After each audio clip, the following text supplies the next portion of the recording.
बिस्मिल्लाहिर्रहमानिर्रहीम। हम food science and technology में फूड कंस्टिट्यूएंट्स को डिस्कस कर रहे हैं। प्रीवियस लेक्चर्स में से हमने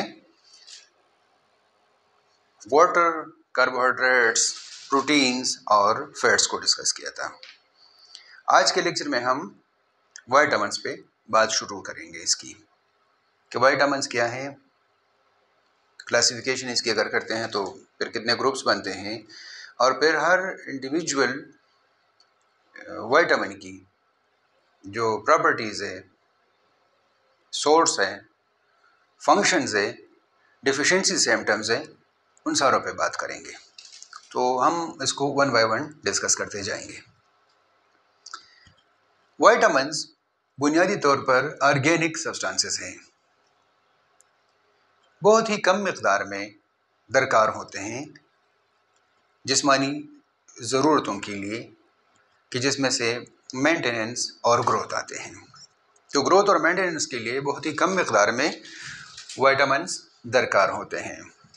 एंजाइम्स की प्रॉपर फंक्शनिंग के लिए, चूँकि एंजाइम तो प्रोटीन इन नेचर होते हैं, लेकिन उनके प्रॉपर फंक्शनिंग के लिए विटामिन्स दरकार होते हैं। और फिर एंजाइम्स जो होते हैं तो वो प्रोटीन, कार्बोहाइड्रेट्स और फैट्स एंड ऑयल वगैरह की मेटाबॉलिज्म करते हैं, उससे एनर्जी रिलीज करवा देते हैं।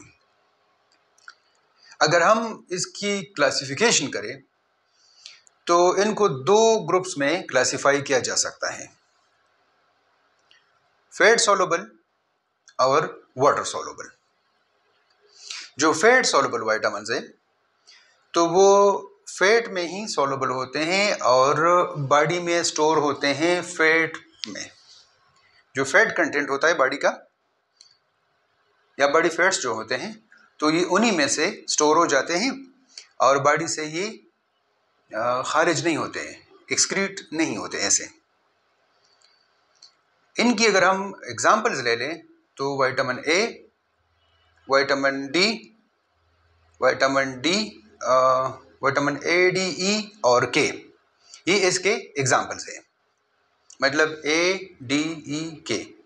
तो ये जो विटामिन्स है ये फैट सोलुबल है और फिर बॉडी फैट में ही ये स्टोर हो जाते हैं।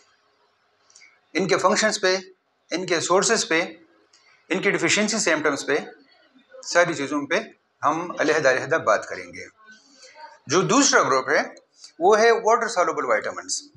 तो वाटर सोलुबल विटामिन्स जो है वो, उसमें से एक काम तो ये है कि ये बॉडी से यूरिनेशन वगैरह के थ्रू खारिज हो सकते हैं।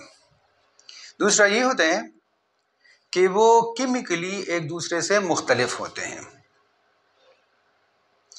इनके अगर हम एग्जांपल्स ले लें तो ये है विटामिन सी और विटामिन बी कम्प्लेक्स। अब बी कम्प्लेक्स में तो बहुत सारे आते हैं, तो चले उनके नाम थोड़ा से डिस्कस कर लेते हैं। हम कहते हैं ना vitamin B1, B2, B6, B12 वगैरह, तो उस हिसाब से भी उसको डिस्कस कर लेते हैं। तो जो पहला उसमें से आता है वो है थायमीन या B1, राइबोफ्लेविन या B2, पायरोडॉक्सिन या B6, सायानोकोबालामिन या B12 जिसको हम कहते हैं।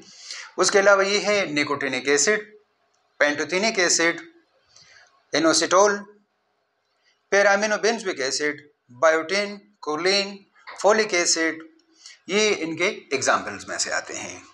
तो हम आने वाले लेक्चर्स में से एक एक को शुरू हम करेंगे फैट सोलुबल विटामिन से, कि इनके सोर्सेज के अलावा इनके फंक्शंस, डिफिशिएंसी सिम्टम्स, और फिर उन पे बात करेंगे कि ये क्या करते हैं, कहाँ पाए जाते हैं, किस तरह होते हैं। तो हमने आज के लेक्चर में डिस्कस किया विटामिन्स, कि विटामिन्स ऑर्गेनिक सब्सटेंसेस है, बहुत ही कम मिकदार में जिस्म में इसकी ज़रूरत पड़ती है, ग्रोथ मेंटेनेंस के लिए दरकार होते हैं, और जो एंजाइम्स के फंक्शंस हैं उसको रेगुलेट करते हैं या प्रॉपर फंक्शनिंग के लिए ये दरकार होते हैं।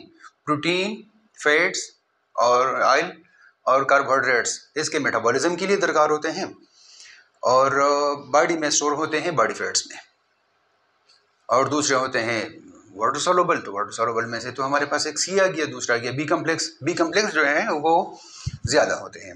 अब बी कम्प्लेक्स जो है तो उनमें से B1, B2, B6, B12 और फिर ये दूसरे अक़साम।